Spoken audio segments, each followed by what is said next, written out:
Microbiologia é uma disciplina bastante importante que vocês têm no começo do curso, mas que vocês vão levar ela para sempre durante a sua vida profissional, tá? Bom, alguém sabe me dizer... Bom, antes de dizer isso, vocês me conhecem ou não me conhecem? Eu sou a professora Ercília Calil, tá? Já estou há bastante tempo na instituição, dou várias disciplinas e dou também essa disciplina de microbiologia e imunologia, tá? Então, o que eu tinha dito para vocês da nossa parte teórica e prática, né? Então, a nossa aula noturna vai começar às 7 horas, tá? E vai terminar, a gente vai ter 112 minutos de aula, né? Então, seria praticamente das 7 até as 9 horas, tá? Que são, na verdade, 2 horas e meia de aula, tá? E o resto que sobra, né? Das 3 horas que seriam, é de aula prática que nós vamos ter depois nas aulas presenciais, tá? Bom, então, essa disciplina, eu não sei se vocês já tiveram contato com microbiologia no primeiro semestre, eu acredito que não, mas eu queria que vocês me dissessem, quem sabe me dizer o que é a ciência da microbiologia? Tem alguém que possa me dizer?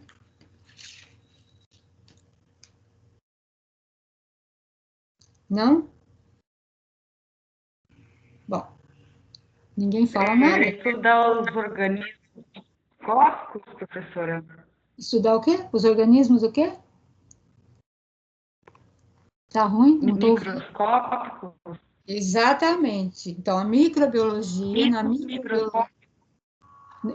microbiologia, nós vamos estudar os organismos microscópicos, né? E as atividades desses micro-organismos. Alguém sabe me dar um exemplo de um organismo microscópico? Alguém sabe um nome de um organismo microscópico? Cocobacilos, professora? Isso, cocobacilo é o formato dele, né? Então, tem forma, quando a gente for ver as formas das bactérias, a gente vai ver que tem formas de cocobacilos e outras formas também.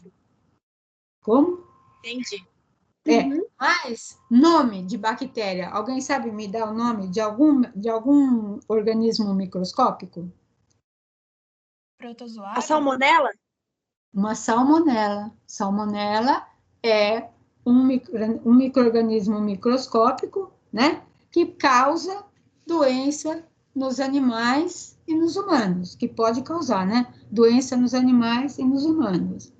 Alguém já ouviu falar em estafilococcus? Vocês já ouviram falar em estafilococcus? Vocês já viram... Alguém respondeu? Sim? Isso. Não tenho vergonha não de falar, vamos conversando, tá? Porque daí eu já vou apresentando a disciplina para vocês e fica mais dinâmico do que só eu ficar falando e vocês ficarem quietinhas aí do outro lado, né? Então, vamos lá, ó. Então, estafilococcus. Alguém já ouviu falar? Todo mundo já ouviu falar por exemplo, uma lesão na mão, que você faz algum processo infeccioso e que tem pus. Vocês já ouviram falar? Já viram isso, né? Todo mundo acho que já teve. Já. Então, aquele pus provavelmente é o estafilococcus, tá certo? Então, a gente tem tem salmonela, tem estafilococcus, streptococcus, listéria. Existe uma infinidade muito grande de micro-organismos e cada um deles tem determinadas características e cada um deles pode ou não causar doenças tanto nos humanos quanto nos animais, né? Então, vamos lá. Então, a microbiologia, a gente já viu que é a ciência, né, é o estudo, né, dos organismos microscópicos, tá? E das atividades desses micro-organismos também, né? Então, nós vamos estudar os organismos e vamos estudar as atividades dele, tá? Então, antes da gente ver isso aqui, deixa eu ainda falar mais um pouquinho com vocês, tá? Então, o que a gente vai estudar? A gente vai estudar o formato desses micro-organismos, a gente vai estudar a estrutura deles, a reprodução, a fisiologia, o metabolismo e a identificação desses micro-organismos, tá? Né? Então, qual é a distribuição natural dele, aonde eles estão mais distribuídos, né? E a relação deles com os seres vivos, tá? Os efeitos benéficos que eles podem ter no organismo dos animais e dos humanos, também os efeitos prejudiciais, né? Que também alguns podem ter e que provocam doenças nesses animais, tá? Bom, outra coisa, a gente sabe, então, que esses micro-organismos, eles são micro-organismos microscópicos unicelulares. Então, por exemplo, a bactéria é a menor célula viva que se conhece, tá? Então, a gente sabe que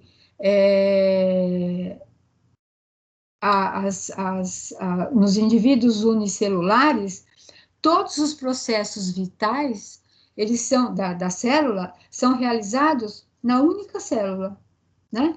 Então, a célula, na realidade, ela é uma unidade básica da vida.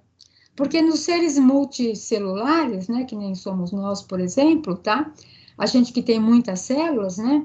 Os nossos tecidos são altamente especializados, né? E os nossos órgãos, eles exercem funções específicas. Cada órgão exerce um tipo de função, né? Nos micróbios, nos micro-organismos, é a única célula, uma única célula, que realiza todas as suas atividades, tá? Bom, então, elas são compostas, então, de algumas estruturas que a gente vai ver, né? Então, por exemplo, elas têm um citoplasma, elas têm uma estrutura, né? Tem ácido nucleico, tem cílios, tem flagelos, tem várias estruturas que compõem essa célula, tá? Bom, o que mais que a gente pode falar dos micróbios, né? Então, deixa eu ver mais alguma coisa aqui para a gente falar sobre eles, né? Eles se desenvolvem, como é que eles se desenvolvem, né? Eles podem se desenvolver, por exemplo, quem trabalha no laboratório, então a gente sabe, por exemplo, que quando a gente está com uma infecção, né? A gente colhe material e manda para o laboratório. E uma infecção, geralmente, é causada por um micro-organismo, né? Por um micróbio. E aí, esse micro-organismo, no laboratório, ele tem a capacidade, eles podem crescer em tubos de ensaio, né? Então, por exemplo, quando a gente está no laboratório trabalhando, eu vou pegar aquele material que chegou contaminado, vou colocar dentro de um tubo de ensaio, onde tem um meio de cultura lá dentro, e eles conseguem se desenvolver, né? Ou em tubos de ensaio, ou em frascos, tá certo? E fazendo com que eles utilizem poucos espaços para se multiplicar e para a gente chegar à conclusão de que bactéria é aquela, que micro-organismo que é aquele, tá certo? Bom, eles também se multiplicam num mecanismo muito rápido, né? Então, a gente vai ver tudo isso que eu estou falando para vocês, tá? A gente vai ver separadamente, eu só estou fazendo um geralzão aqui para vocês, né? Então, ó, eles crescem também rapidamente, se reproduzem muito rápido, tá? Então, por exemplo, num período, algumas bactérias, por exemplo, num período de 24 horas, elas conseguem fazer quase 100 gerações. Então, por isso também que uma outra parte da microbiologia, que é a microbiologia de alimentos, né, aonde algumas bactérias, alguns micro-organismos contaminam os alimentos, então isso é muito importante a gente saber, porque em pouco tempo a gente sabe que um alimento pode estar contaminado. Por quê? Porque as bactérias, elas se multiplicam em escala geométrica, né? Então, uma dão duas, duas dão quatro, elas se reproduzem assexuadamente, né? Então, uma dão duas, duas dão quatro, quatro dão oito, todas idênticas à mãe, tá? E assim elas vão se multiplicando a cada 20 minutos e vão fazendo com que haja, em 24 horas, por exemplo, haja mais de 100 gerações dentro, sobre aquele alimento, né? O que mais que a gente pode falar também? Então, que a microbiologia, então, né? A gente vai estudar os organismos, então, com grande detalhe, a gente consegue estudar com grande detalhe, a gente consegue observar os processos vitais delas durante o crescimento, durante a reprodução, durante o envelhecimento e durante a morte desses micro-organismos, tá? A gente consegue também, além disso, né, modificar muitas vezes o meio ambiente para que esses micro-organismos não se desenvolvam, mas para isso é preciso que a gente conheça muito bem esses micro-organismos. E é o que a gente vai tentar nessa aula de microbiologia, tá? Na nossa disciplina aqui de microbiologia, né? A gente vai estudar também alguns grupos, né? Os principais grupos que eu já vou mostrar para vocês, mas os principais grupos são principalmente, né, os protozoários, os fungos, as algas e as bactérias, tá? Tem os vírus também que estão incluídos nessa parte de microbiologia, né? Mas, apesar deles não serem considerados vivos, organismos vivos, por alguns autores, que a gente já vai, depois a gente vai dizer por que isso, né? Eles têm algumas características de células vivas. Então, por isso, eles são estudados também como micro-organismos, tá?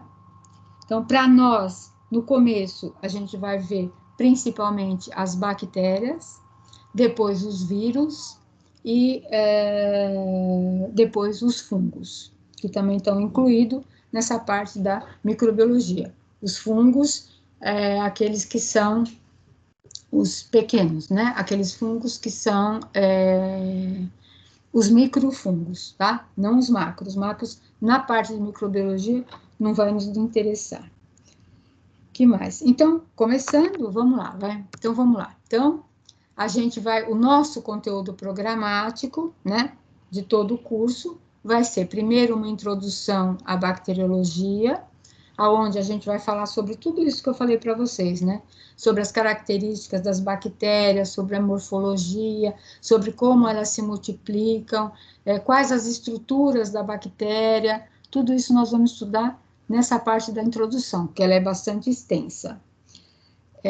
Depois a gente vai estudar a resistência bacteriana, né? Então, a gente vai estudar como que essas bactérias, elas resistem, né? Como elas têm os processos de resistência, por que esse processo acontece, por que uma bactéria é resistente a determinados tipos de antibiótico, por exemplo, né? A gente vai estudar isso também.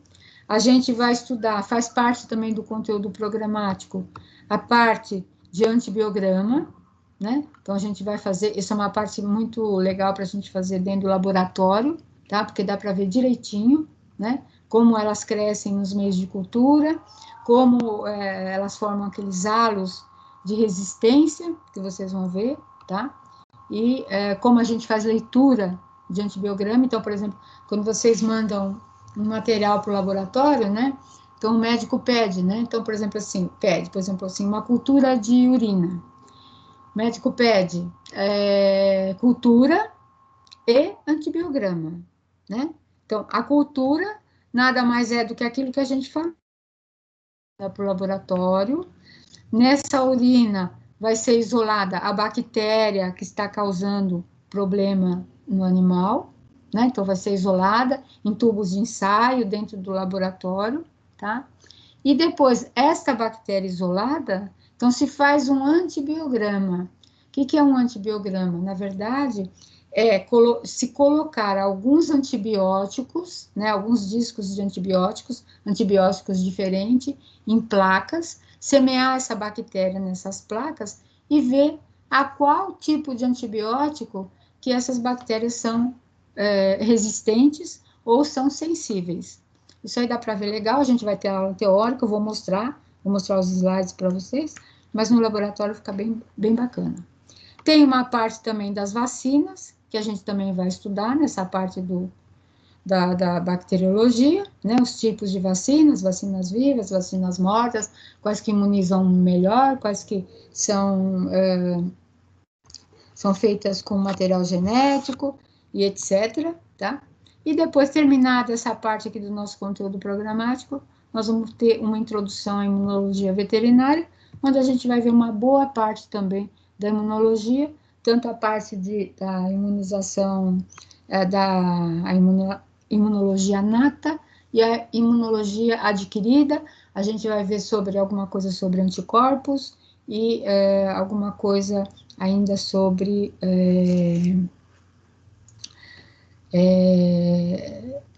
como chama? Doenças autoimunes, tá? Então, esse aqui é o nosso conteúdo programático. Deixa eu ver se eu tenho mais alguma coisa aqui que eu esqueci de falar para vocês, mas eu acho que não, né? Acho que é isso mesmo. Deixa eu ver, tá aqui, peraí. Deixa eu ver se tem mais alguma coisinha aqui. Não, é isso mesmo, tá? Então, é isso mesmo.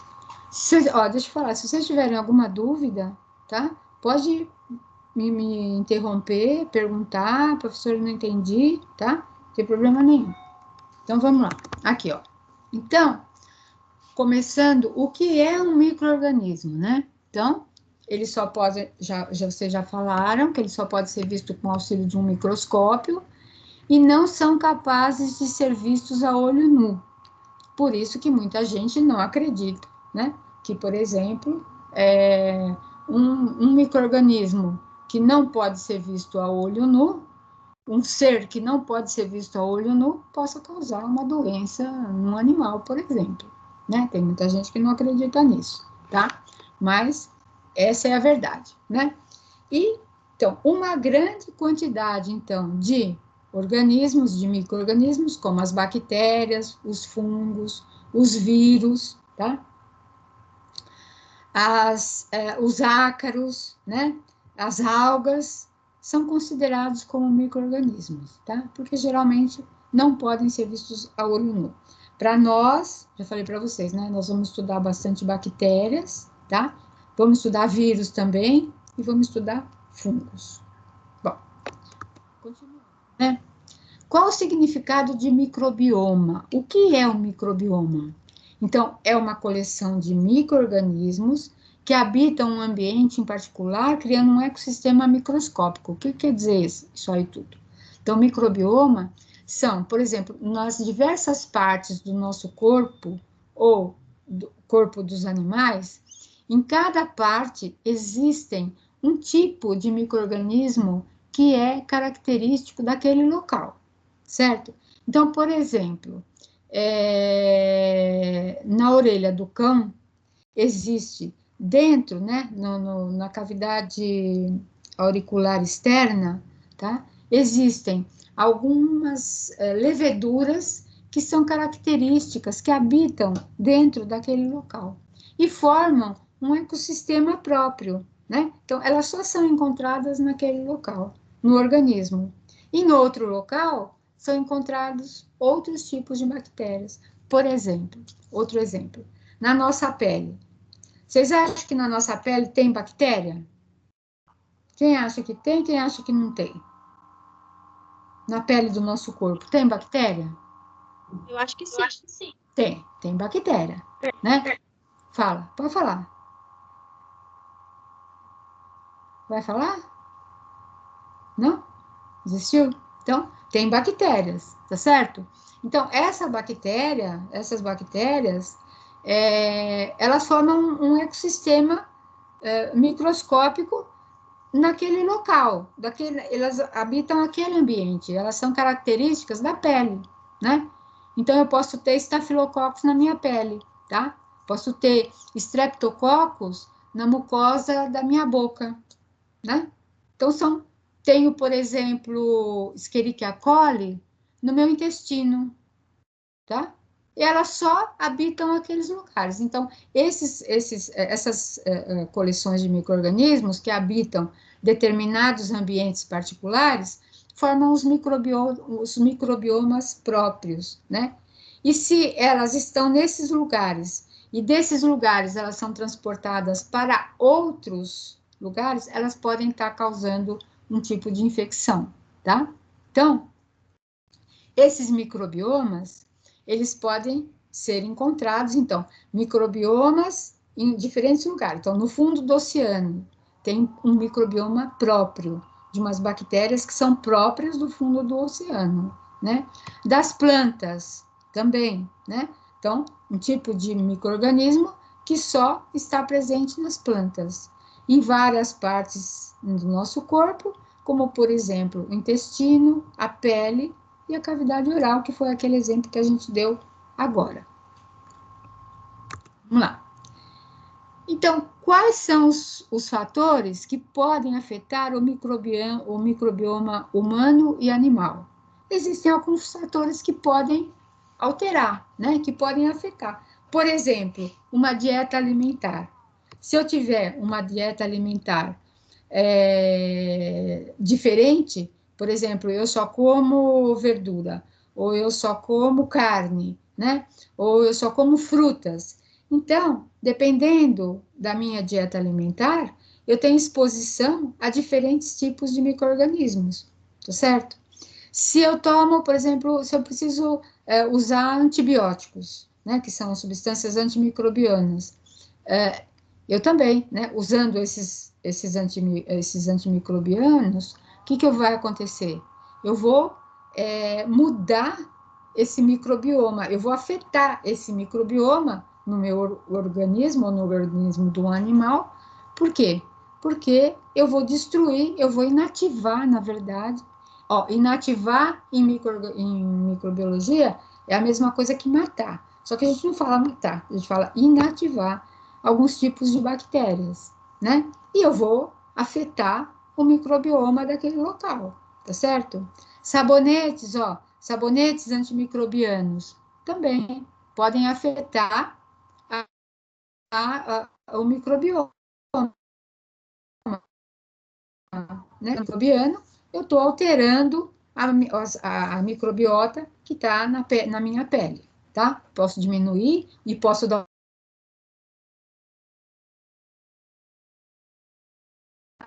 Então, alguns fatores podem sim afetar, né, o microbioma humano ou o microbioma animal, tá? Bom.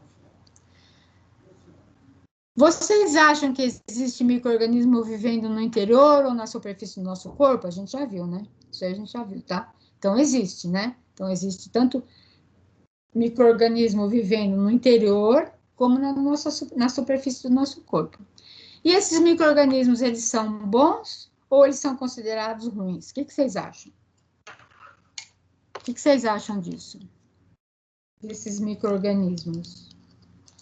Eu acho que existem micro-organismos ruins também. Tem o quê? Micro-organismo ruim? É? Quem está falando comigo?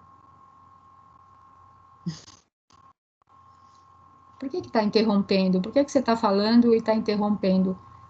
Fala de novo o que você falou, que eu não consegui entender direito. Eu acho, professora, que existem micro-organismos bons e ruins. Isso. E aí, você sabe dar um exemplo?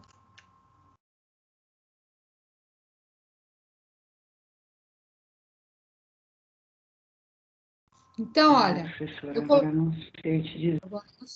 agora enroscou, né?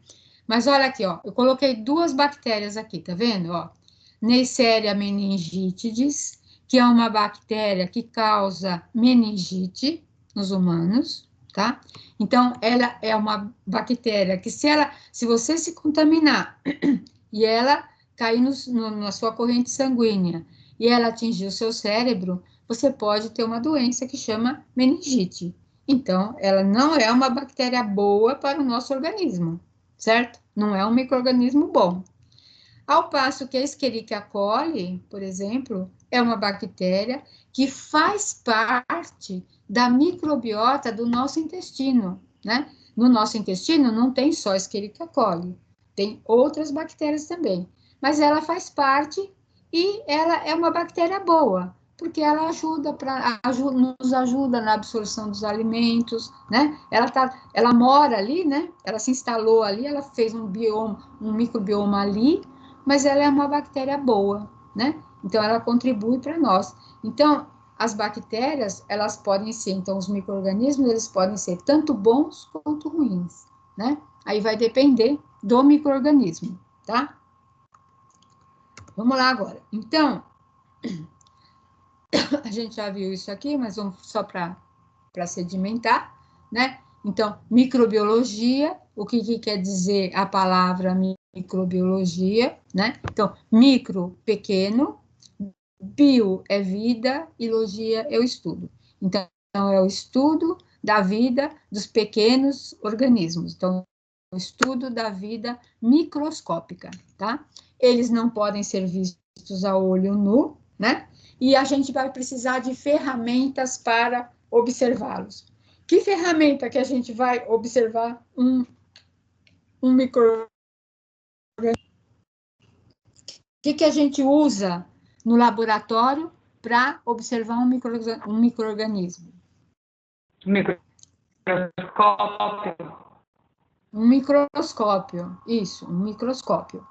Então, a microbiologia, ó, então é o ramo da biologia, que estuda os micro-organismos, que são seres vivos de tamanho microscópicos, que pertencem a classes e reinos diversos, né? Então, eles pertencem a classes e reinos diversos. Eles foram divididos em classes e reinos que a gente já vai ver, tá? Só pode ser visualizado, então, com o auxílio de um microscópio óptico comum ou de um microscópio eletrônico. Qual é a diferença de um microscópio óptico comum e um microscópio eletrônico?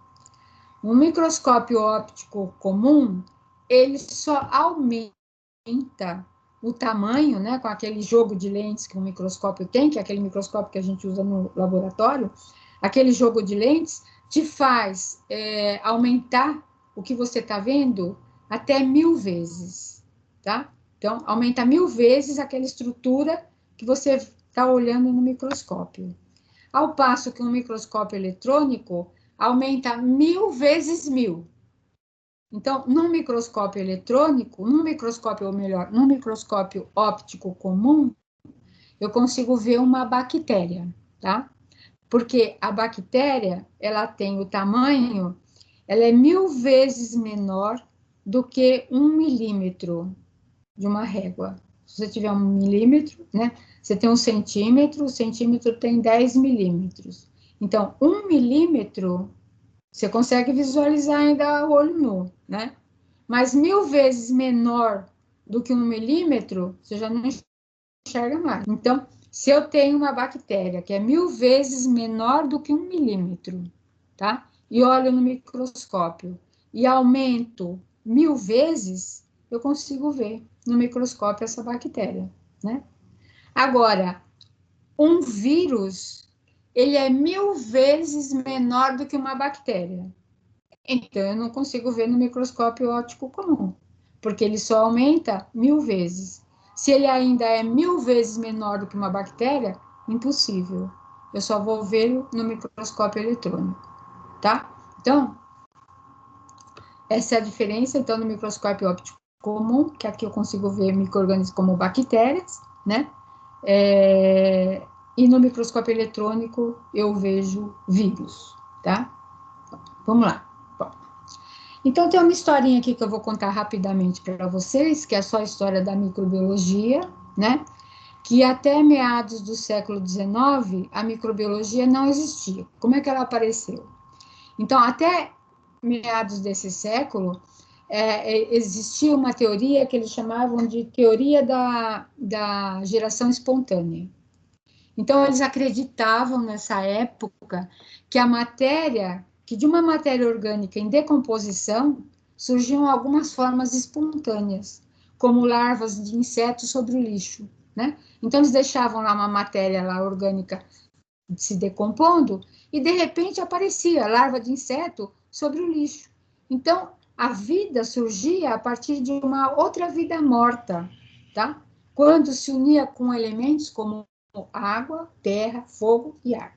Então, por exemplo, uma outra vida morta, aonde tinha contato com o ar, por exemplo, né? Aí as bactérias, esses micro-organismos iam surgindo de uma forma espontânea, tá? Só que até aí eles só conheciam o que era a larva de mosca, né? Coisas assim que eles viam a olho nu, porque até aí eles não tinham conhecimento de microscópio, tá? De nada que aumentasse o tamanho desses micro-organismos. Então, a primeira ideia contra essa teoria, né, da geração espontânea, foi esse pesquisador aqui, ó, o Francisco Redi, em 1668, que ele questionou essa geração. Ele começou a dizer assim, não, eu acho que isso não é isso não é verdadeiro, não é dessa forma, tá? Não é geração espontânea que existe. Então, o que ele fez? Ele pegou pedaços de carne e colocou em umas caixas tampadas, e outros pedaços de carne ele colocou em outras caixas que ele deixou destampada, deixou aberta. E ele observou que nas caixas abertas, esses organismos vivos apareciam, mas que nas caixas tampadas não apareciam esses organismos vivos. Ele não sabia explicar por quê, mas ele sabia, então, que não existia, ele estava questionando a geração espontânea. Por quê? Porque senão, nessas caixas tampadas, também haveria, se a geração é espontânea, também haveria a proliferação de organismos vivos. E isso não acontecia, né? E aí, só depois, então, ele conseguiu fazer essa demonstração, mas também não sabia explicar o porquê, né? E o pessoal ainda continuou achando que era a teoria da geração espontânea, tá?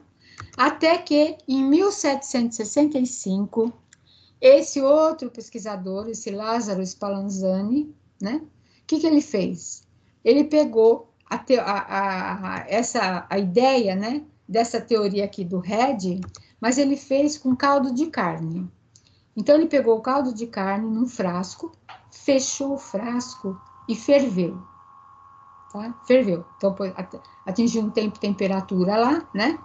E percebeu que não houve crescimento microbiano. Então, ele pegou o caldo de carne, fechou o caldo, fechou o frasco, ferveu e deixou em cima do balcão.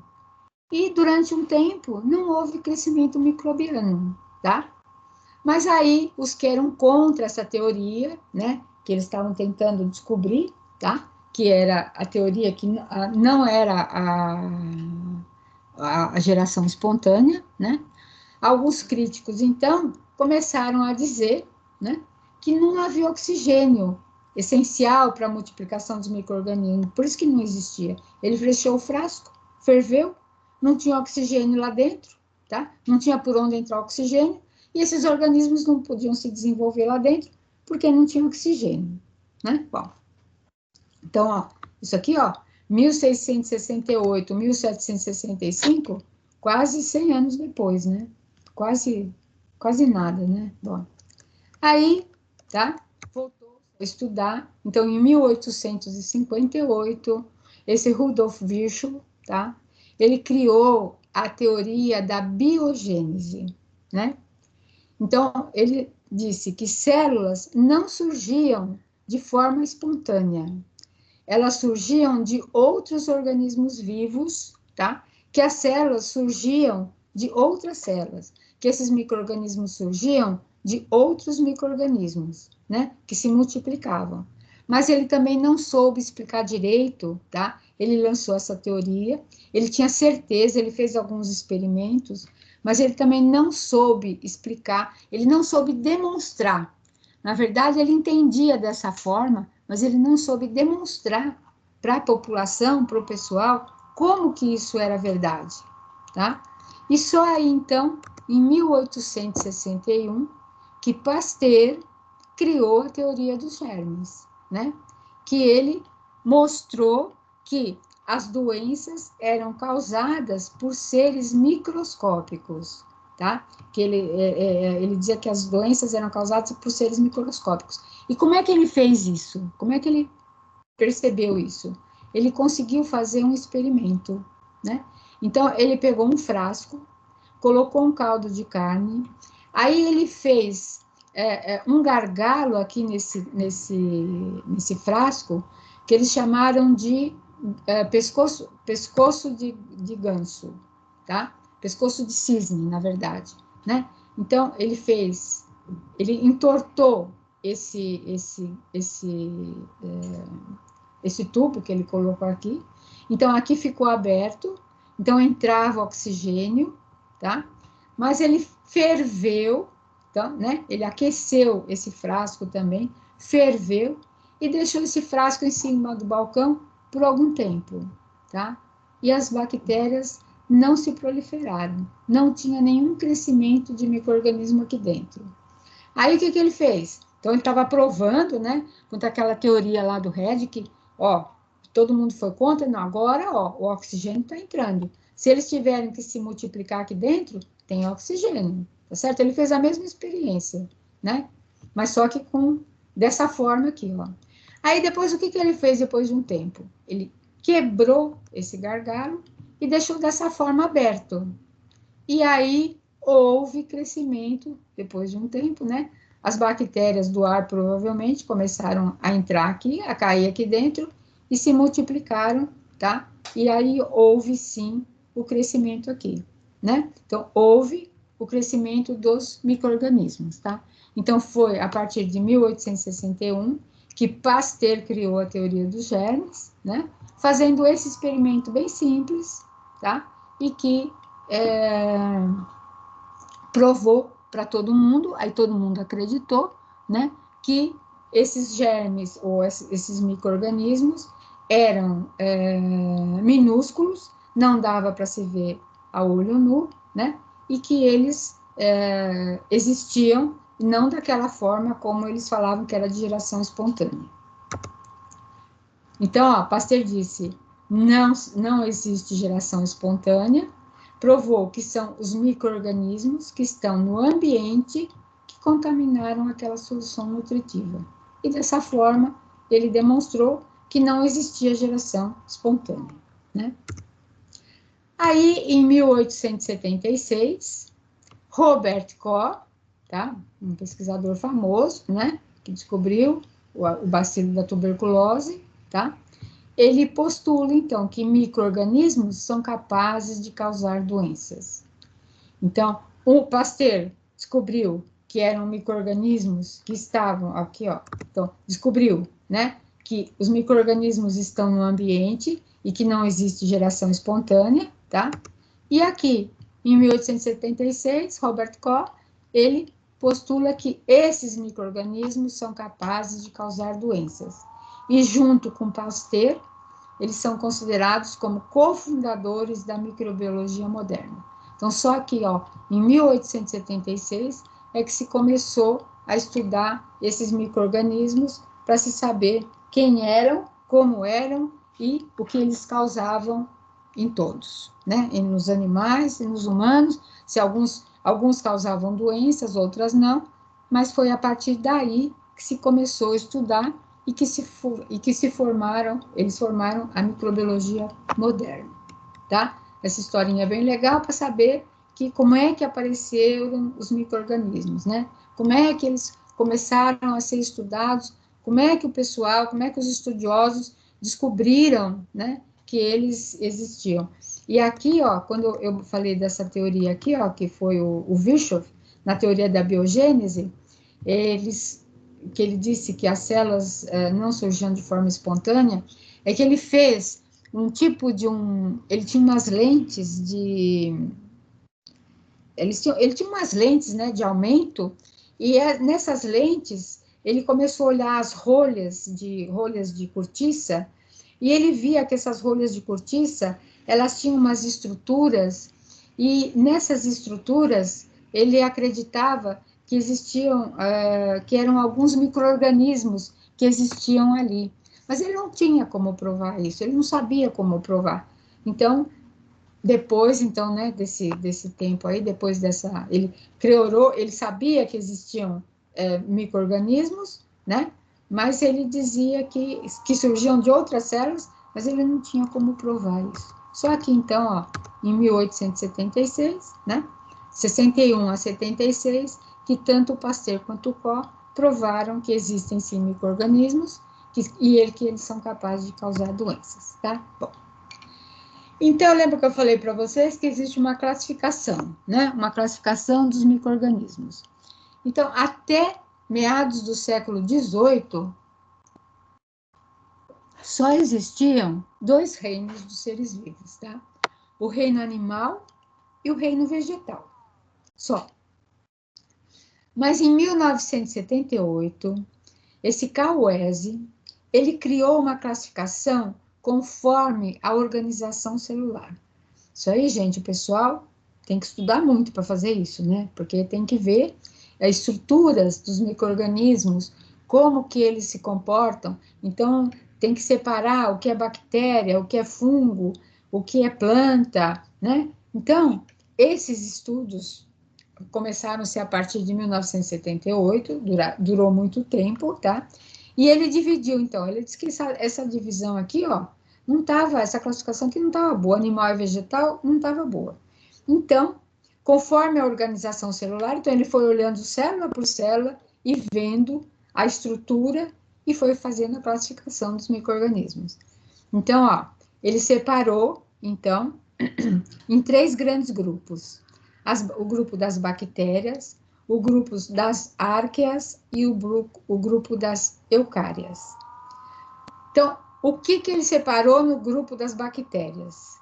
Ele separou aquilo que ele chamou de bactérias verdadeiras, que eram aquelas que tinham uma parede celular de peptídeo glicano. A gente já vai ver o que é isso depois, tá? Mais para frente. Então, todos os micro-organismos que tinham essa parede de peptídeo glicano, tá? Que ele olhava no microscópio e via essa parede de peptídeo glicano, né? Ele separou como bactéria. Então, por exemplo, Escherichia coli, na estrutura dela, a parede celular dela, tem peptídeo glicano? Tem, então ela é uma bactéria. Klebsiella, tem, então é uma bactéria. E assim, ele foi separando todos os micro-organismos que tinham, que a parede celular era formada de peptídeo glicano, ele colocou no grupo das bactérias, tá? Aí, mas tinha um outro grupo, que era das bactérias, que tinham parede celular também, mas não tinham peptídeo glicano na parede celular, tá? Então, como não tinham peptídeo glicano na parede celular, ele colocou nesse outro grupo, que ele chamou o grupo das árqueas, tá? Então, era a bactéria, que tinha parede celular também, mas não tinha peptídeo glicano na parede celular, tá? Bom, e as eucárias? As eucárias, então, foi aonde ele colocou, então, os protozoários, tá? Os fungos, bolores, leveduras e algas, tá? As plantas e samambaias, nesse grupo aqui das plantas, e os animais no animália, né? Então, protista são os protozoários, fungos, bolores, leveduras e algas, a planta e as plantas e as samambaias, e a animália, aonde ele colocou os animais.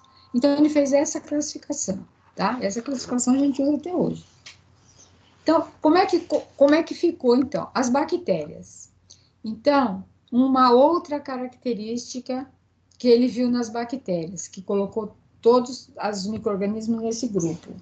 Além delas possuírem a parede com peptidoglicano, tá? Que são açúcares, composta por açúcares e aminoácidos, essa parede celular da bactéria, né? Elas ainda tinham um ácido nucleico, então um núcleo. Lembra que a gente falou lá no comecinho, né? Que essas bactérias, elas são completas, né? Então, elas têm vida própria, então elas têm um núcleo, ela tem um citoplasma, ela tem parede celular, ela tem ribossomo, ela tem várias estruturas. Então, ela tem um núcleo. Esse núcleo era de DNA de fita dupla circular, tá? Então, além de possuir a parede com peptidoglicano, essas bactérias tinham um ácido nucleico de DNA, de fita dupla celular, e ele classificou como organismos procariotos, porque eles não tinham carioteca. O que é a carioteca? A carioteca é uma membrana que envolve o núcleo, tá? Então, as bactérias, apesar de ter núcleo de DNA, elas não têm carioteca, elas não têm uma membrana que delimite esse núcleo.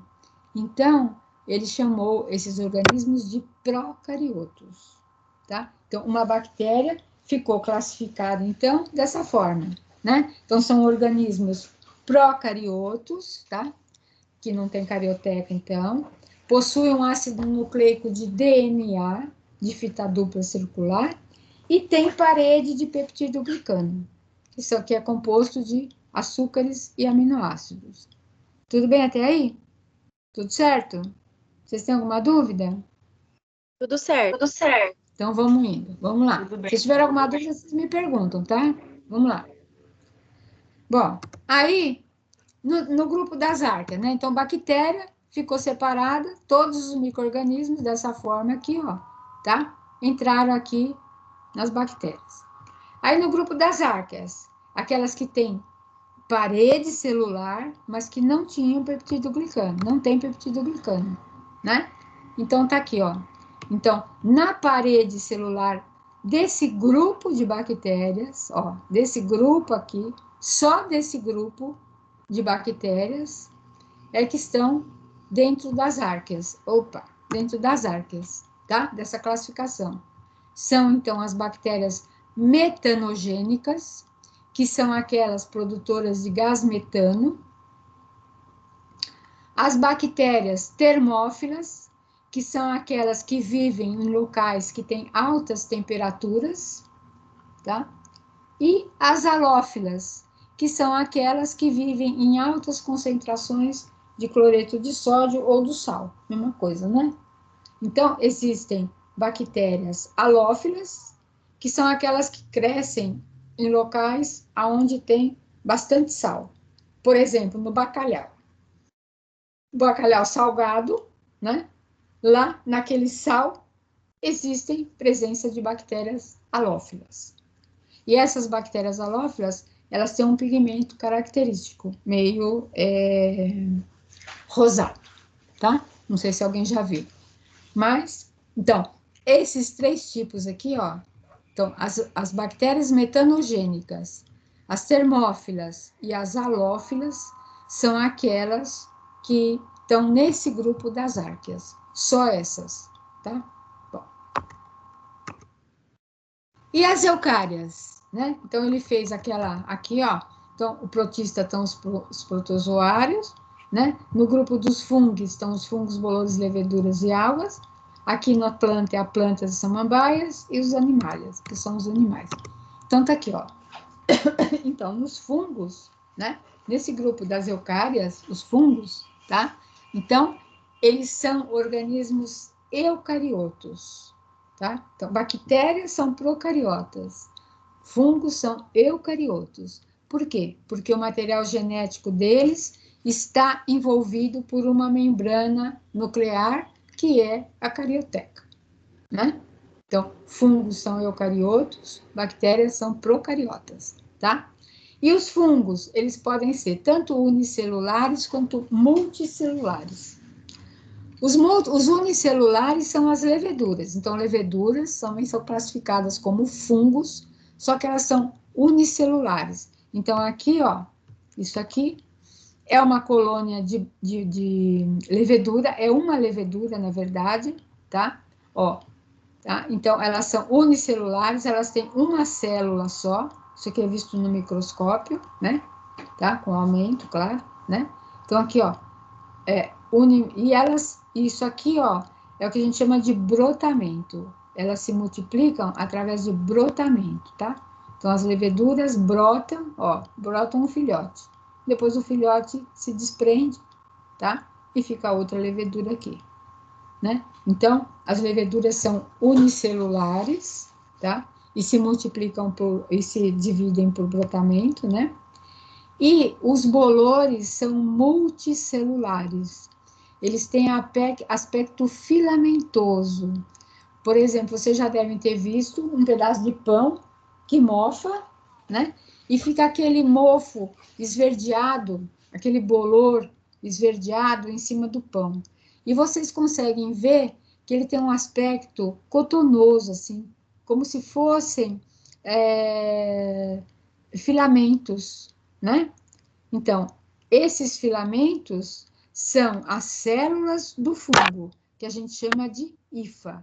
Então, essas hifas aqui, ó, tá vendo? Essas hifas, deixa eu mostrar para vocês, então. Isso aqui é um desenho, né? É um esquema, mas, ó, então, as células dos bolores são assim, ó, são as hifas, são alongadas, tá? Ó, são alongadas, e elas podem ser não septadas, então, tem uma hifa longa sem septo, né? Sem o septo assim, ó, dividindo em várias células, tá?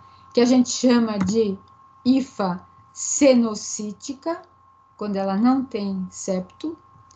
Aí nós temos as hifas septadas, tá? Que temos um núcleo por célula, então temos o septo aqui, ó, formando várias células dentro da hifa, né?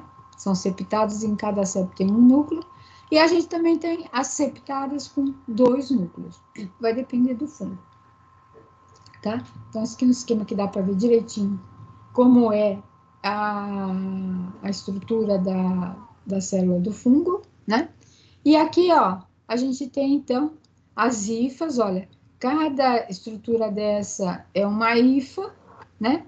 E o conjunto das hifas a gente chama de micélio, que é uma massa que fica semelhante a um algodão, que é quando vocês podem ver aquilo lá no pão, né? Fica uma massa, parece um algodão, tem um aspecto cotonoso. Aquele conjunto, então, das hifas, uma separada é uma hifa, né? Uma célula separada é uma hifa do bolor. O conjunto delas forma o que a gente chama de micélio.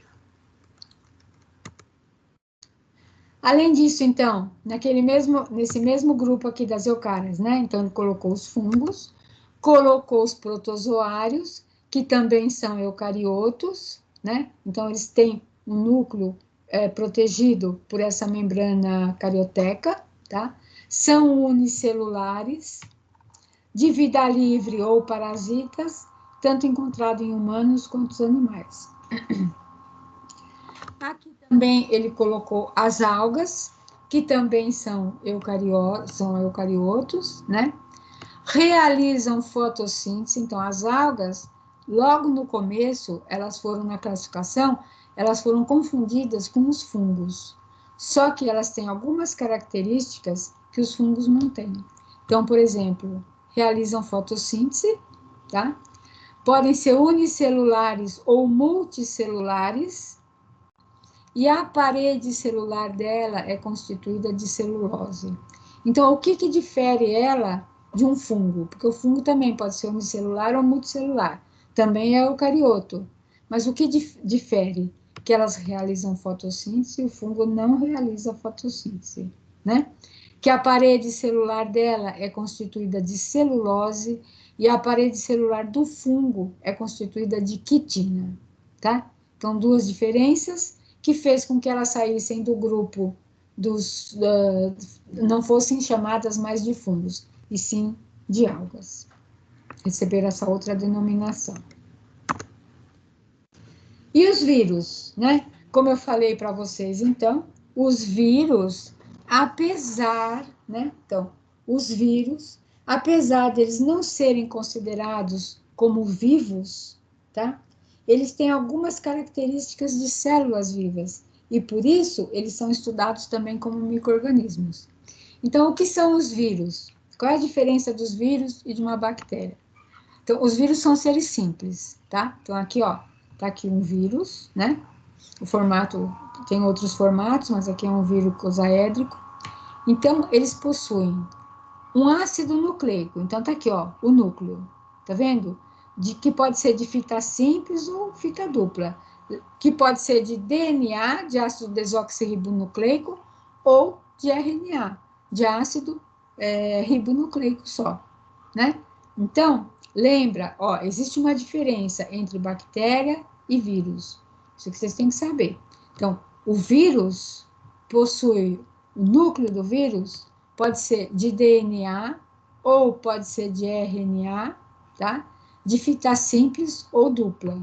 Lembra a bactéria, que só tem ácido nucleico de DNA de fita dupla, né? Então, isso é uma das diferenças, né? Esse núcleo aqui, ó, esse núcleo do vírus, ele tem um invólucro de proteína, esse aqui, esse verde aqui, ó, que tá cortado para ver ele lá dentro, né? O núcleo, né? Mas ele tem um invólucro que protege esse núcleo, tá? Um invólucro de proteína que é chamado de capsídeo e que protege esse material genético aqui, né? E o conjunto do ácido nucleico mais o capsídeo, a gente chama de núcleo capsídeo. Nem todos os vírus, então, todos os vírus têm esse formato, têm essas estruturas, o núcleo e a proteína em volta, que é o capsídeo. Agora, alguns vírus ainda possuem uma membrana externa de lipídio, tá? Que é chamada de envelope. Então, a gente sabe que alguns vírus são envelopados, nem todos são envelopados, mas alguns são envelopados e outros não, né? Então, olha bem a diferença da estrutura, né? E por que é que alguns... Eu não sei se eu coloquei aqui. Ah, coloquei. Então, ó, então todo vírus, sem exceção, ele é considerado um parasita intracelular obrigatório. O que quer dizer isso?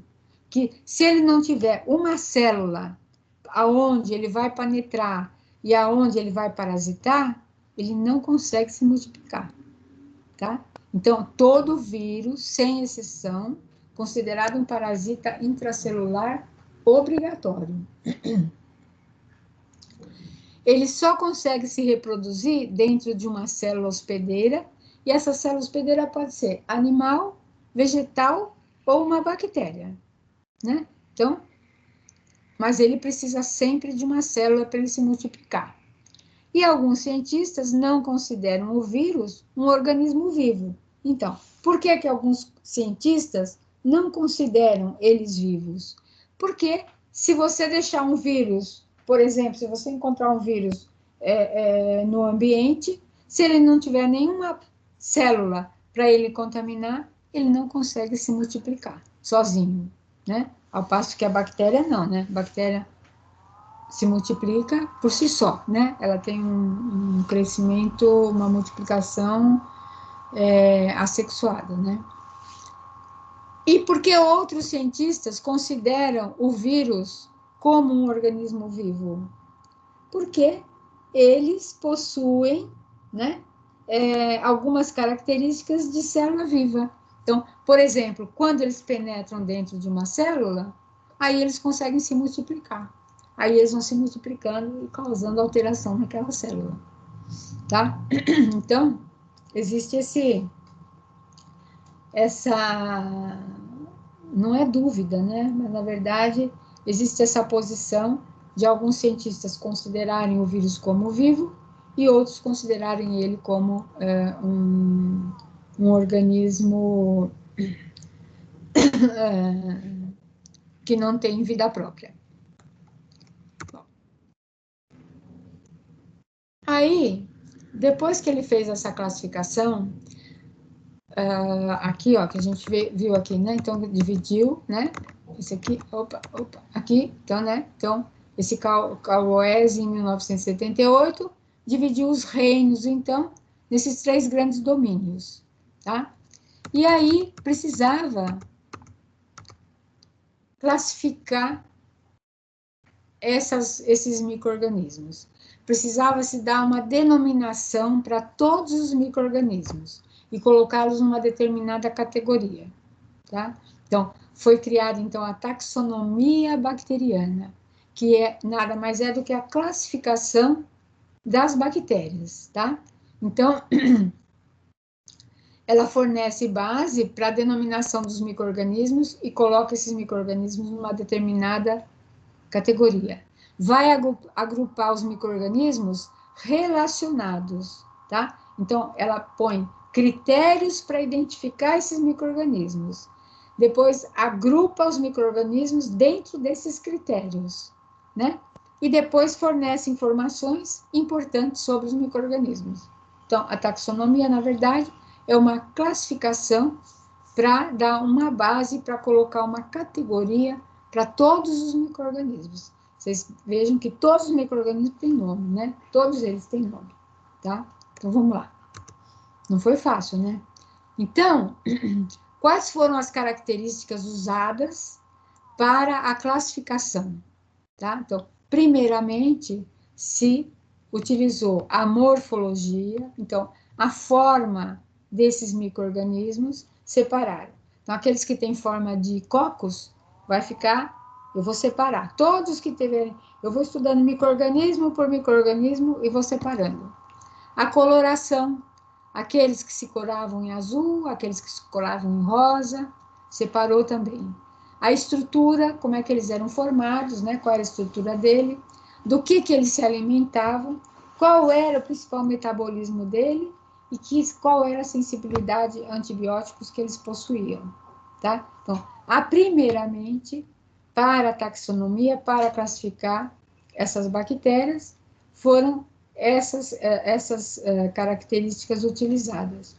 Depois, mais para lá, então, né, quando já se começou a ter um outro tipo de estrutura para se verificar as moléculas do DNA das amostras, então ele começou a pesquisar quais eram o parentesco entre as moléculas de DNA das amostras em classificação. Então, gente, isso aqui dá um trabalho do cão, né? Mas hoje em dia a gente tem uma ótima classificação.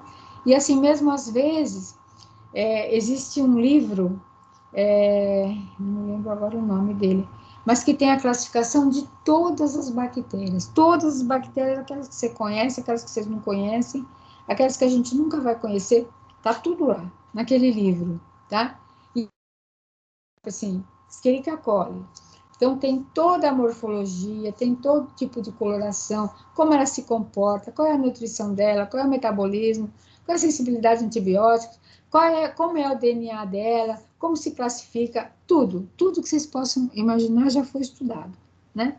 Mas, às vezes, algumas bactérias que estão em um determinado grupo, elas vão para outro grupo, porque isso aqui é um estudo constante. Então, se descobre, às vezes, alguma característica que aquela bactéria que estava naquele grupo, não, mas essa bactéria aqui, ó, ela tem uma característica que não é igual a esse grupo. Então, nós vamos colocá-la num outro grupo, tá? Isso aí é um método contínuo, né? Tem estudiosos que vão fazendo isso, tá? Mas as bactérias são muito bem classificadas, tá? Aí, Carlos Linnaeus foi considerado o pai da taxonomia, então foi ele que fez todo esse estudo. O sistema foi denominado de taxonomia linneana, por causa de Linneu, tá?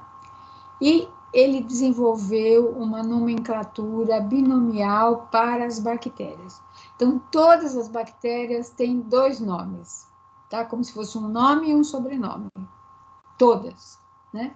Então, a primeira parte, por exemplo, Escherichia coli, né? Então, a primeira parte do nome é o gênero da bactéria, tá? Então, que gênero é essa bactéria? A Escherichia, tá? Então, o gênero que gênero é essa bactéria? Salmonella, tá? Que gênero é essa bactéria? Listeria. Esse é o gênero. E o segundo nome é a espécie ou epíteto específico. A gente chama de espécie, né? Mas ela tem esse nome também, de epíteto específico. Então, coli é a espécie. Então, eu pergunto, que bactéria é essa? É Escherichia coli. Então, eu tenho o gênero e tenho a espécie. Aí eu falo assim, mas eu... e essa salmonela? Que salmonela é? Então, a salmonela Tifimurium, por exemplo. Né? Então, tem nome e sobrenome. Mas eu tenho várias espécies de bactérias do mesmo gênero. Então, por exemplo, eu tenho Salmonella Tifimurium, eu tenho Salmonella Kusendorf, eu tenho Salmonella Tif, eu tenho Salmonella enteritidis, tá? Então, o gênero é o mesmo, mas a espécie pode mudar, tá? Vai depender da espécie daquela bactéria. Então, sempre o nome da bactéria, como é que ele fez essa classificação? Sempre o nome da bactéria indica alguma característica do organismo, como a forma dele, onde ele foi encontrado, né? Quais os nutrientes que ele utiliza mais, tá? Quem descobriu ou o que a doença causa. Então, o nome que ele colocou, ele sempre foi buscando algumas características, tá? Para que pudesse nomear todas as bactérias. Então, Escherichia coli, por que chama Escherichia coli? Quem descobriu? Theodore Escherichia, em 1888. Então, ele colocou o nome de Escherichia já, porque foi quem descobriu. E coli, porque foi encontrado na região do colo do intestino, né? Então, ficou Escherichia coli, tá? Outro nome, Staphylococcus aureus, né? Estáfilo quer dizer cacho, então é a forma, né, do organismo, tá? Então a forma do micro-organismo, em forma de cacho. Cocos são grãos, né? Então são esferinhas, né? São esferas, tá? São os grãos dos cocos, né? São arredondados os cocos. E o aureus, porque significa áureo, que significa amarelo, porque o Staphylococcus aureus, ele tem um pigmento, quando ele cresce nas placas, em laboratório, né, ele tem um pigmento amarelo. Então, por isso que ele ficou chamando Staphylococcus aureus. E assim, para todos os nomes, ele foi dando, para todos os micro-organismos, ele foi dando os seus respectivos nomes, tá? Bom, aí vocês podem encontrar, tá? Num trabalho que vocês forem ler, ou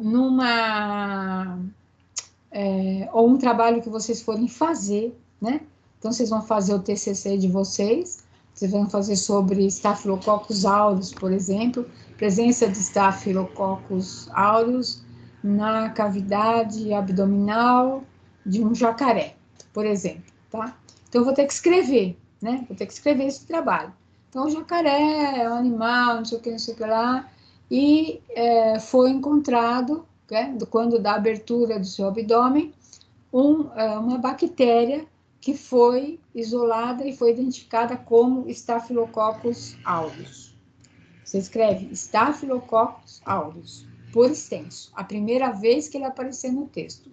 As outras vezes que ele for repetido no texto, você não precisa mais escrever o gênero, tá? Então, você põe o S maiúsculo, que é de Staphylococcus, ponto e aureus, tá? Então, a primeira vez que o nome da bactéria aparece num texto, né, ou num trabalho, eu coloco o nome por extenso, Staphylococcus aureus. A partir da segunda vez, né, que ela vai ser repetida, eu só ponho S aureus, S ponto aureus. Não preciso mais escrever o nome todo dela.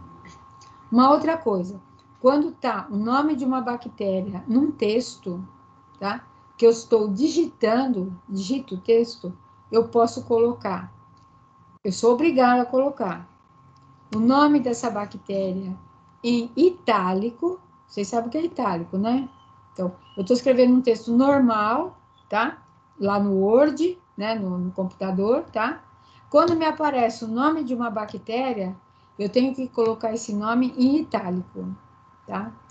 Então, é o mais comum que se utiliza. Mas, eu também posso colocar, em vez de itálico, eu posso colocar em negrito, ou ainda eu posso grifar, tá? Ó, é ou, não é e. Ou eu coloco em itálico, ou eu coloco em negrito o nome da bactéria, ou eu grifo o nome da bactéria. Eu escrevo com a letra normal, lá no Word, mas eu grifo embaixo, eu ponho um grifo embaixo do nome da bactéria. E esse grifo, sempre eu tenho que fazer dessa forma. Eu não posso fazer um risco só, tá? Então, eu tenho que respeitar o gênero, ó. Eu risco aqui, depois eu venho aqui e risco áureos, tá? Então, eu faço 2 traços. Um para o gênero e outro para a espécie, tá? Então, isso é a forma correta de se escrever o nome de uma bactéria. Sempre, tá? E se vocês escreverem, como eu estou mostrando isso para vocês, se na prova ou algum trabalho que vocês fizerem, né? Alguma atividade tiver escrito, eu vou corrigir, tá? Vai valer para correção, tá? Bom. Quando não se sabe ou não se quer especificar a espécie da bactéria, eu coloco SP. Então, por exemplo, porque eu mandei o meu material, eu mandei o pus da minha mão para o laboratório e ele isolou um estafilococcus, tá? Só que só estafilococcus não é nada. Então, porque a bactéria tem nome e sobrenome, né? Tem gênero e espécie. Então, mas ele não identificou a bactéria, só falou para mim que era um estafilococcus. Então, tá bom. Então, é um estafilococcus SP. Eu não sei a espécie, tá? Né? Então, tudo bem, não tem problema nenhum. Então, se você não quer especificar, se você não especificou a espécie, eu ponho SP só. Agora, quando eu vou dizer assim, todas as espécies de estafilococcus...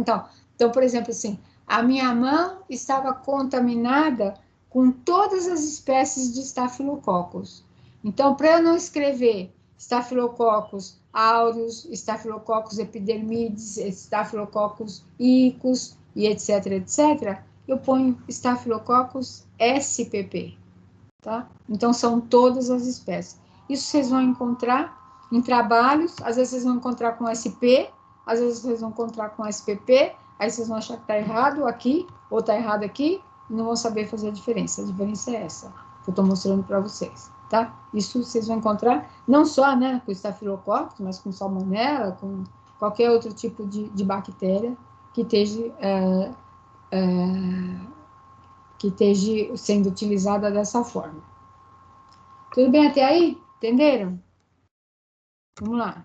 Aqui. Aí, então, essas bactérias, elas foram todas, então, classificadas, foram nomeadas, né? E aí, se descobriu que essas células bacterianas tinham diferentes formatos, né? Então, aqui, ó. Então, a gente sabe que o tamanho, então, precisava se saber as especificações, as características de cada uma delas, né? Como elas eram, né? Então, eu olhava no microscópio, eu via uma forma redondinha. Eu olhava no microscópio, eu via uma forma compridinha. Eu olhava no microscópio, eu via uma minhoquinha. Então, precisava se classificar. E como é que elas foram classificadas, né? Então, aqui, ó. Então, tamanho. Então, a gente sabe que o tamanho de todas elas, então, bactérias são unicelulares, são microscópicas e medem de 0,2 milimicra por 2 a 8 milimicras. Então, o que quer dizer isso aqui? Então, o que é a milimicra, na verdade? A milimicra é a milésima parte do milímetro. A gente fala milimicra ou micra, é a mesma coisa. Então, opa, aqui. Então, ó, tamanho, né? Então, são microscópicas, a gente só pode ver no microscópio. Olha o tamanho, tá? 0,2 milimicras ou micras. Só posso ver no microscópio, tá? Tem maiores, tem menores também. A cor das bactérias. Todas elas são transparentes.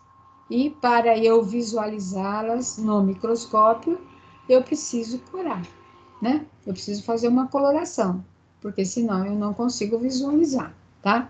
E essa coloração também vai me dar uma direção e fazer uma distinção entre aquelas que são coloração positiva e coloração negativa, que a gente vai ver lá mais para frente, tá? Ó. O formato. Então, tinha algumas bactérias que eram redondas, que são os cocos.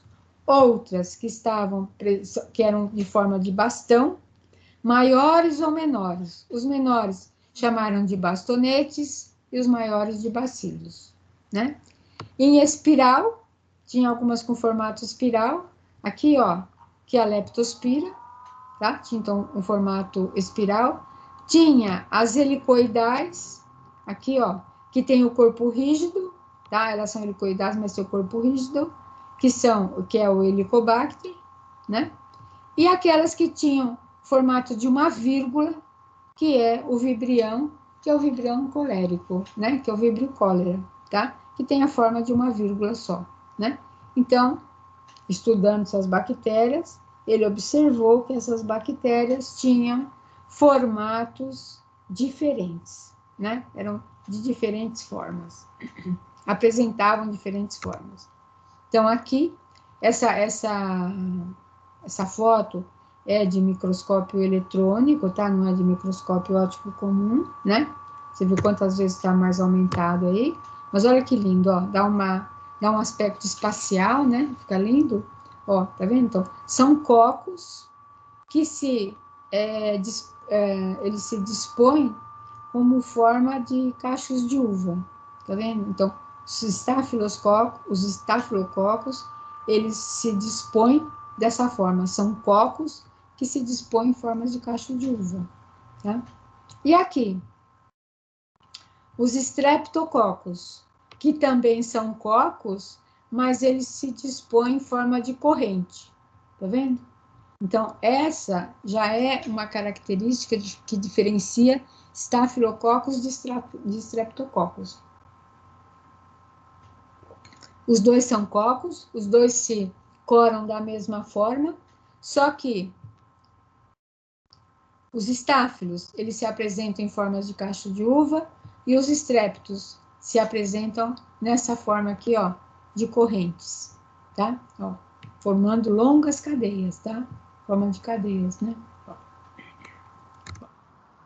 E a gente tem os bastonetes, ó, tá vendo? Então, são bastonetezinhos, né? São bacilos pequenos, que a gente não chama de bacilo, a gente chama de bastonete porque eles são bem pequenos.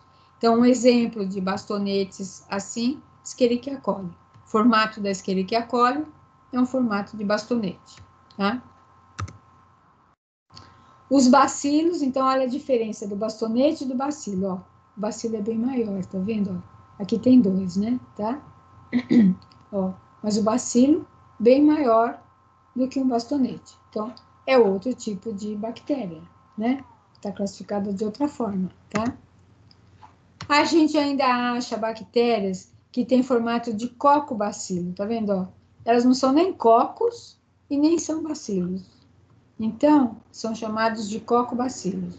Algumas bactérias se apresentam dessa forma, né?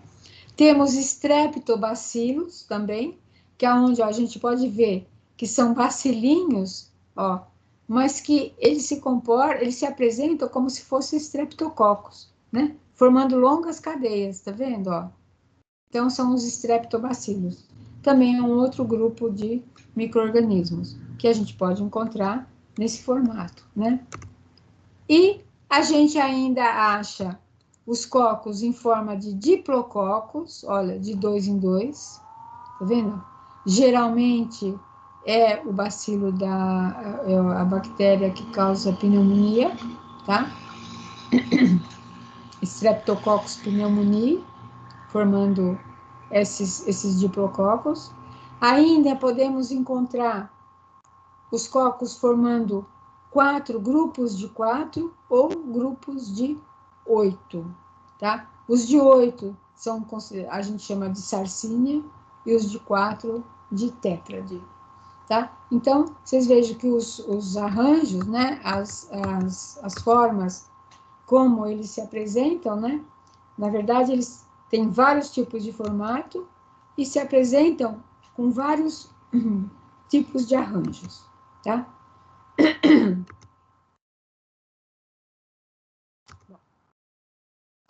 Aí uma outra característica, então as bactérias, elas são monomórficas.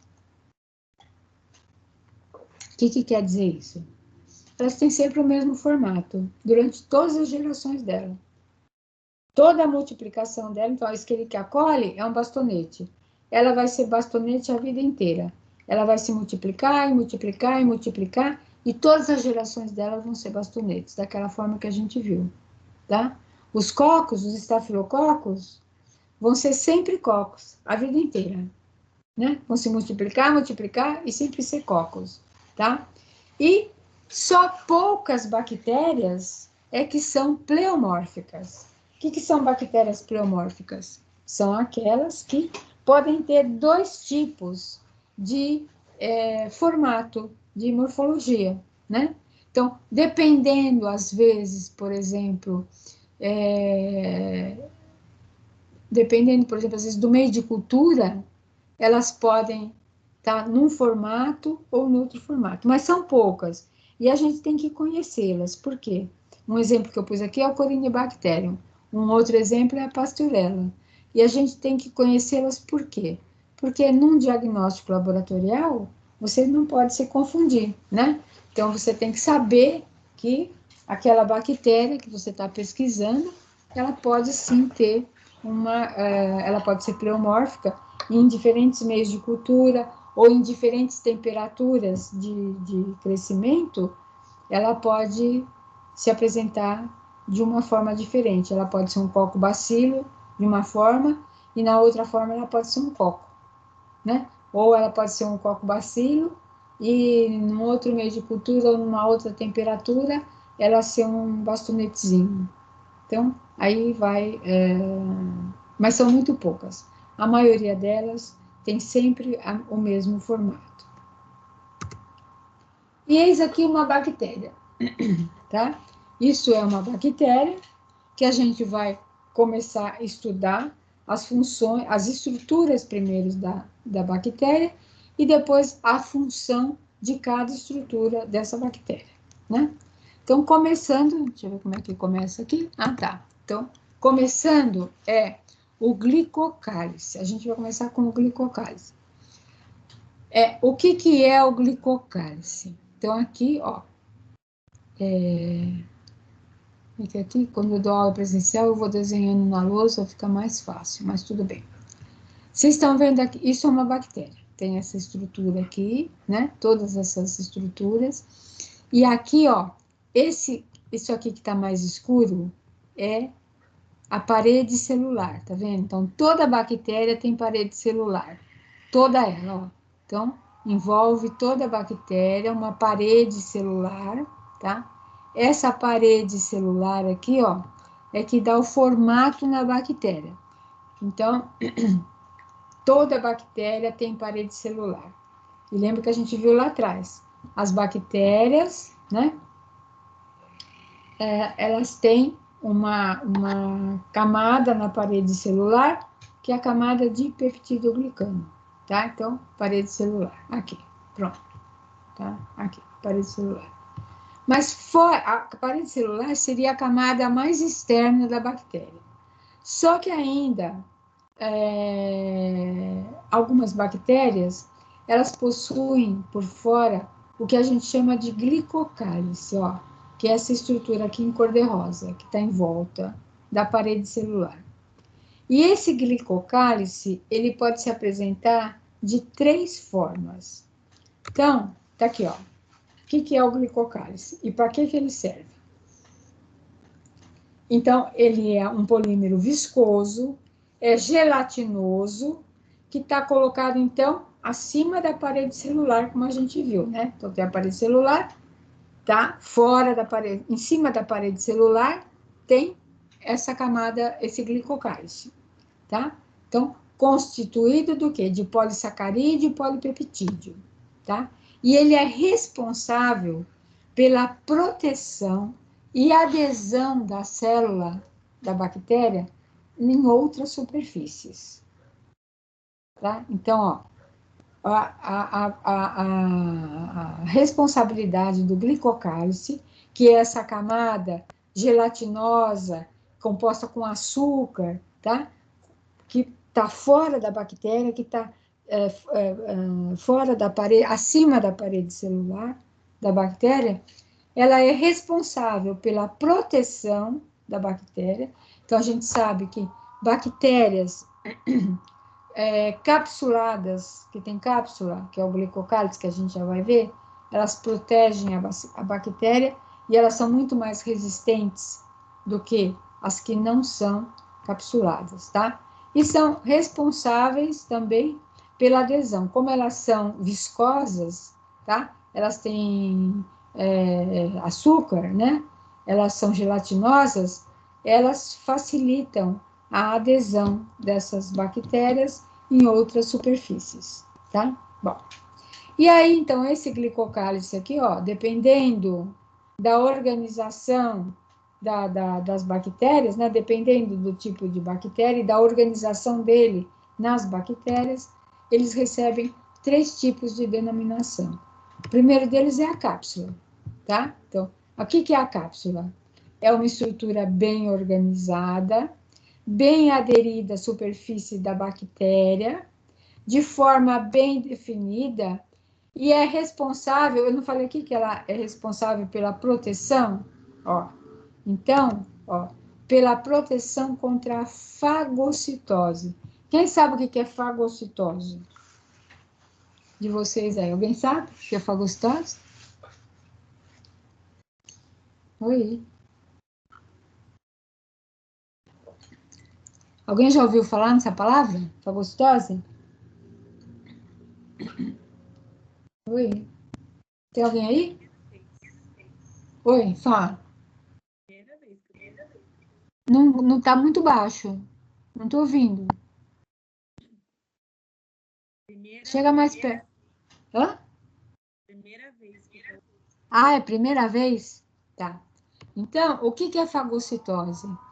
Ela é protegida contra a fagocitose. Então, o nosso organismo, quando ele vai ser invadido por uma bactéria, a gente tem uma proteção no nosso organismo, né? As nossas células de proteção, elas correm para proteger a gente, tá certo?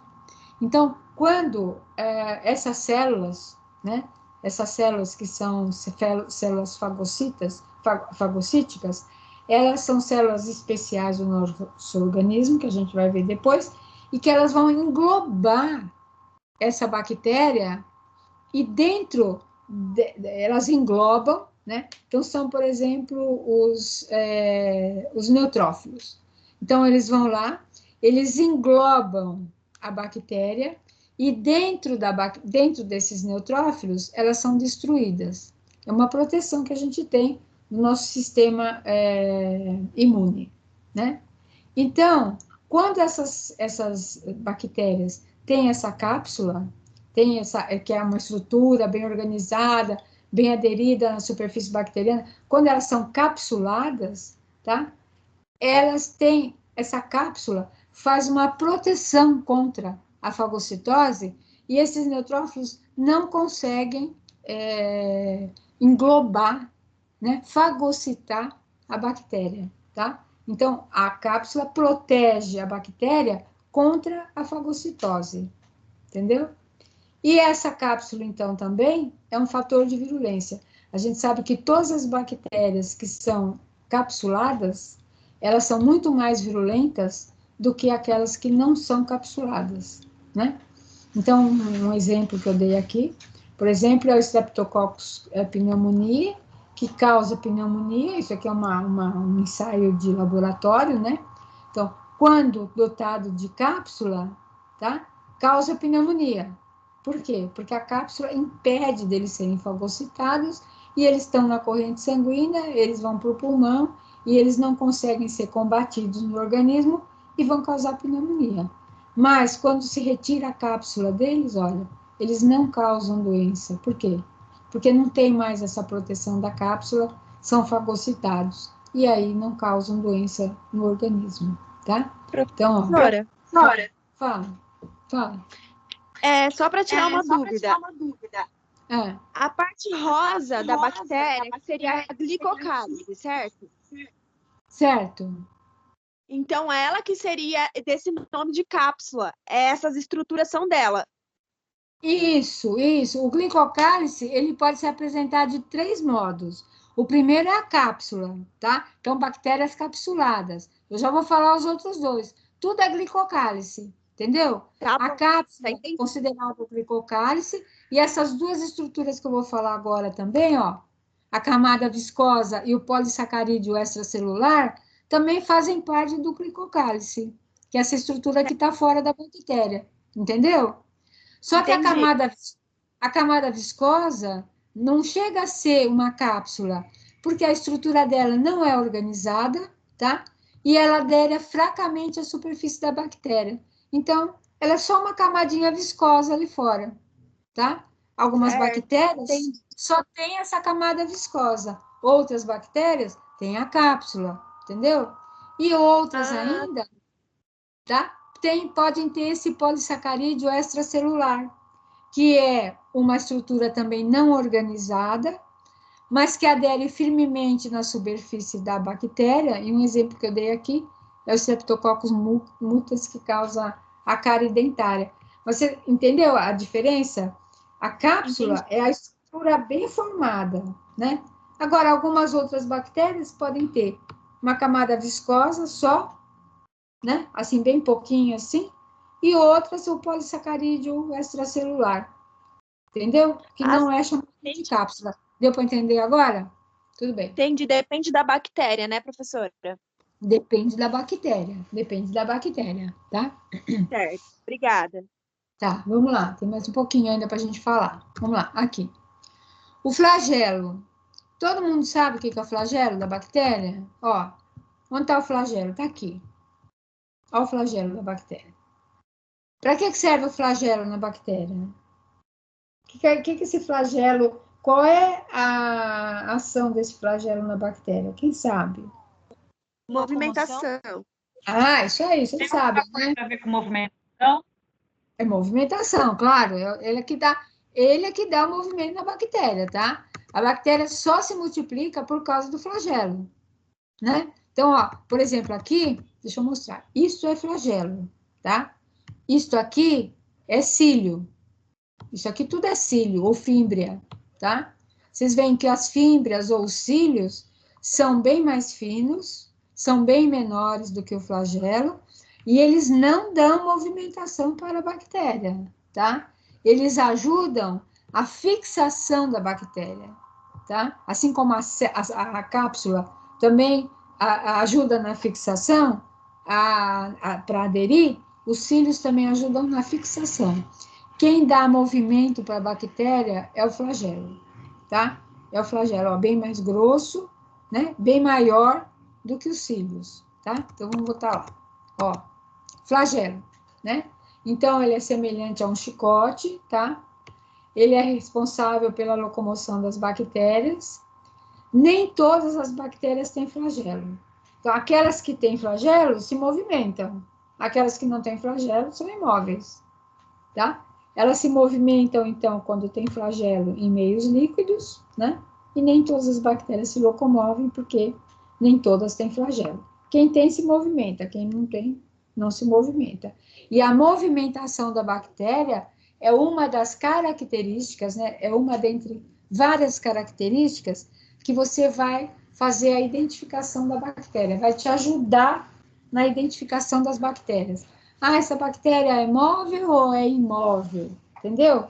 Então, ela vai te ajudar a classificar alguns tipos de bactérias, tá? Bom. Então, as bactérias podem ter vários tipos de flagelo. Quando ela tem um flagelo só, ela é chamada de monotríquea. Então, existem bactérias que só têm um flagelo. Tem bactérias que têm vários flagelos, mas só num polo. Então, são chamadas de lofotríqueas. Tem aquelas bactérias que têm dois flagelos opostos, então, um em cada polo, ó, que são chamadas de anfitríqueas. E aquelas que têm flagelos dispostos por todo o corpo, ó, quantos flagelos? São as peritríqueas. Claro que essas daqui são bem mais móveis, por exemplo, do que essa daqui, né? Tá? Então, vai depender da bactéria, tá? Por exemplo, uma Escherichia coli, ela é peritríquea, tá? Ela é assim, tem vários flagelos por todo o corpo, tá? Então, essa é uma classificação de bactérias quanto ao número e a localização dos flagelos. Continuando, mais um pouquinho, vamos lá.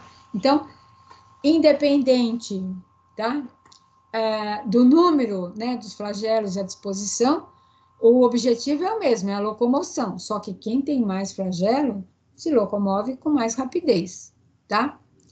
Nesse flagelo, ele é constituído de uma proteína, a flagelina, que só existe aí. Esse tipo de proteína só tem no flagelo, que é a flagelina, bem característico, né?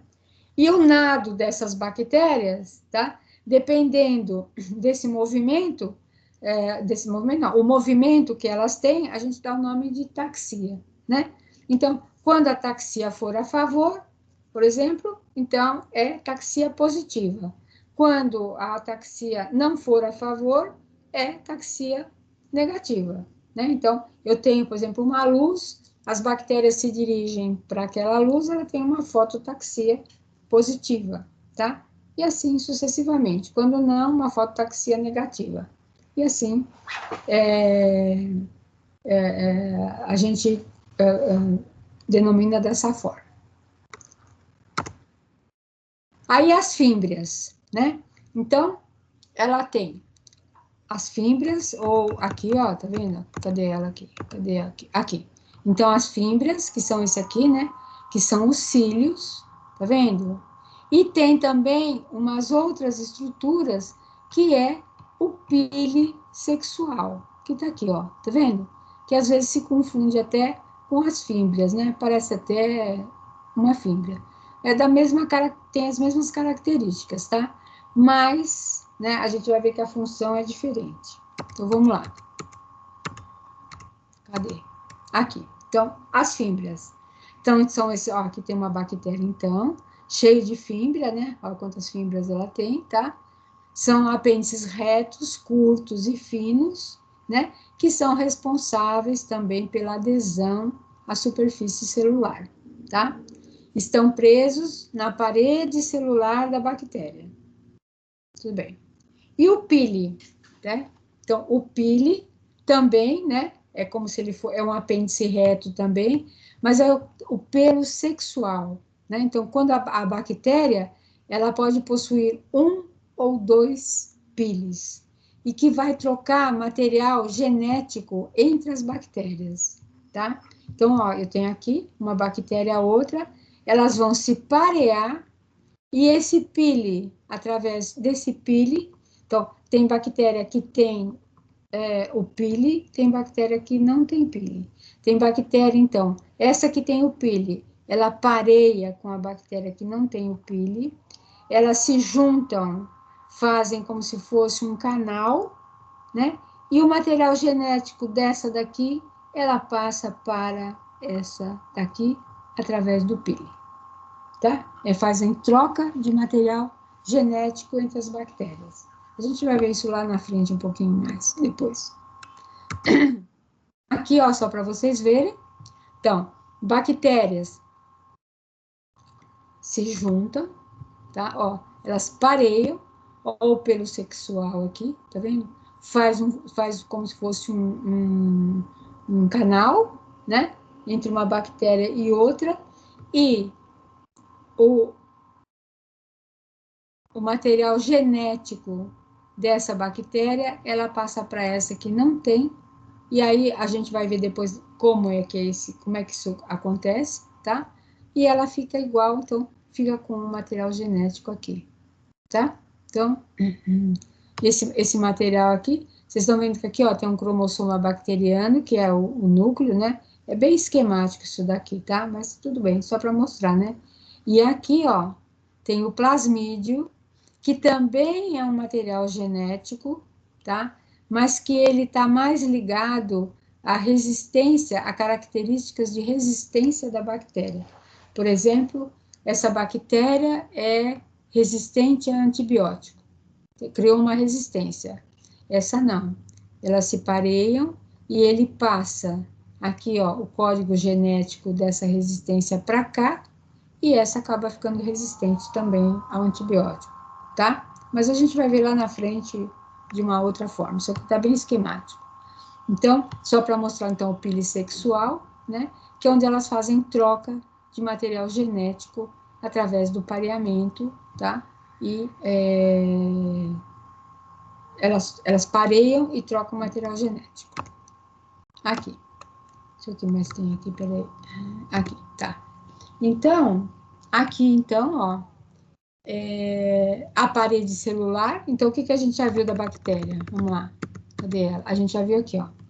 Então, a gente já viu a bactéria, a gente já viu o pili sexual, a gente já viu as fímbrias, a gente já viu o flagelo, a gente já viu essa camada do glicocálice, né, em volta, e agora a gente vai ver a parede celular aqui, ó, tá? Ó, essa aqui, parede celular. O que é a parede celular? Vamos lá. Parede celular. É uma estrutura resistente, tá? Formada de proteínas e açúcares, semi-rígida e que dá formato na bactéria.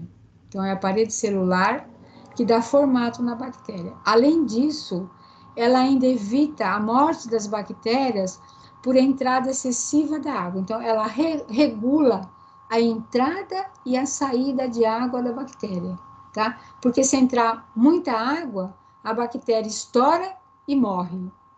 Se sair muita água, a bactéria murcha e morre, tá? Então, ela é responsável, né, em evitar a morte das bactérias por entrada excessiva de água, tá? É na parede na parede celular também que o flagelo se faz a ancoragem dele, né? Tanto o flagelo quanto os cílios, que a gente viu ali, as fímbrias, é na parede celular que elas se aderem também, né? E peptídeo glicano é a estrutura fundamental da constituição da parede celular das bactérias, que a gente viu lá no começo, né? Então, é um disacarídeo constituído por cadeias polipeptídicas. O que são cadeias polipeptídicas? São longas cadeias de aminoácidos, tá? Então, a gente vê aqui, ó, a estrutura da parede celular, tá? Então, parede celular da bactéria, formada por proteínas e açúcares, principalmente por cadeias polipeptídicas, tá? Que são longas cadeias de aminoácidos, né?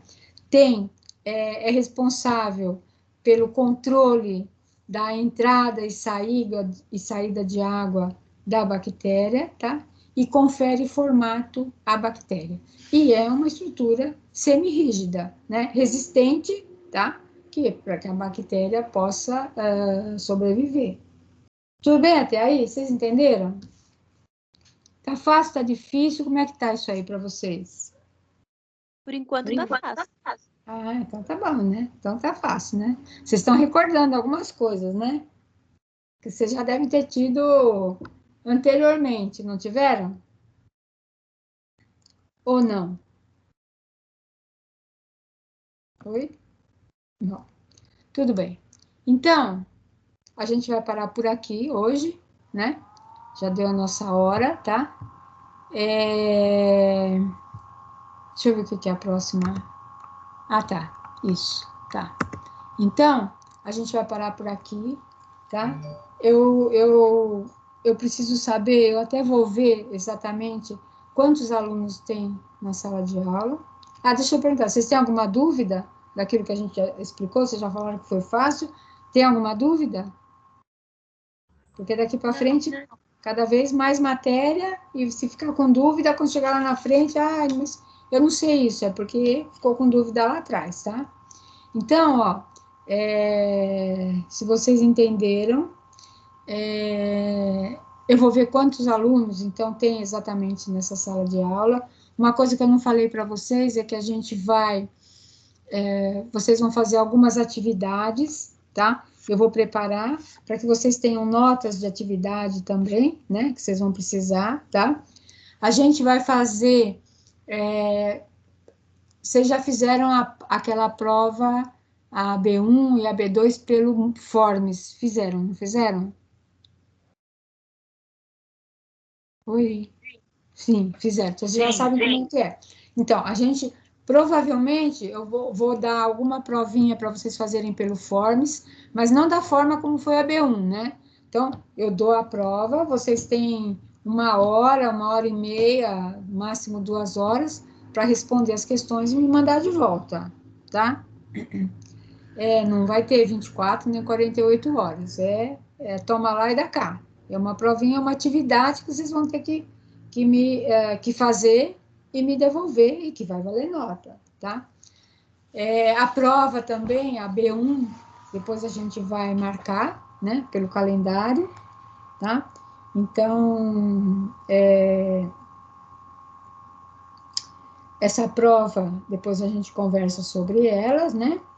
E as aulas práticas, que vão ficar, então, arquivadas, né, na verdade, para que assim que começar o presencial, vocês tenham todas as aulas práticas que está dentro da disciplina, tá? Toda a disciplina tem a microbiologia, tem uma parte teórica e uma parte prática, que é bastante importante, que vocês vão ter também, tá bom? Então, olha, eu acho que a gente vai parar por aqui. Não sei se eu tinha mais alguma coisa para falar para vocês, mas na semana que vem, então, se eu esqueci, eu falo, tá? Se vocês tiverem alguma pergunta, alguma dúvida, pode me fazer. E se não, bom final de semana para vocês, boa semana, e a gente continua na próxima semana, tá certo? Tudo bem? Obrigada, professora. Tá bom, professora. Então. Tchau, Fala. professora. Pode perguntar, vai. Uma curiosidade só. Eu tive aula com o professor Ricardo Calil. É o marido da senhora, não? Sim, senhora. Ah, tá certo. Mas você teve Então, aula... eu já vi. Onde é que você teve aula com ele? Na USCS. Ah, não. Você veio transferida de lá? Sim, eles fecharam a nossa turma, porque não tinham 20 pessoas. Iniciou sem 20 pessoas e eles não deixaram a gente continuar no segundo semestre. Ah, então. O que aconteceu lá? Eles fecharam a parte noturna, né? As aulas noturnas. Isso, pelo Então, número de alunos. Eu iria agora dar aula de microbiologia para vocês lá. Uhum. Entendeu? Só que eu sempre dei aula na Anhanguera, faz muitos anos que eu sou professora da Anhanguera, né? Mas como eles fecharam a parte noturna, então sou eu mesma. Sou eu. Tá. Muito prazer. Eu gosto muito do professor Ricardo. Prazer. Tá, ok. Então, tá, eu vou falar para ele que você está nessa disciplina aqui comigo. É Márcia, né? Nós éramos em duas Márcia. A Márcia é advogada, e ele sabe qual é. Tá? Ah, você é a Márcia advogada. É. Eu vou falar para ele, tá bom? Ele sabe. Muito obrigada. Uma boa noite, obrigada e prazer. Tá, boa noite para vocês também, tá? Tá, tchau, Até a tchau. semana que vem.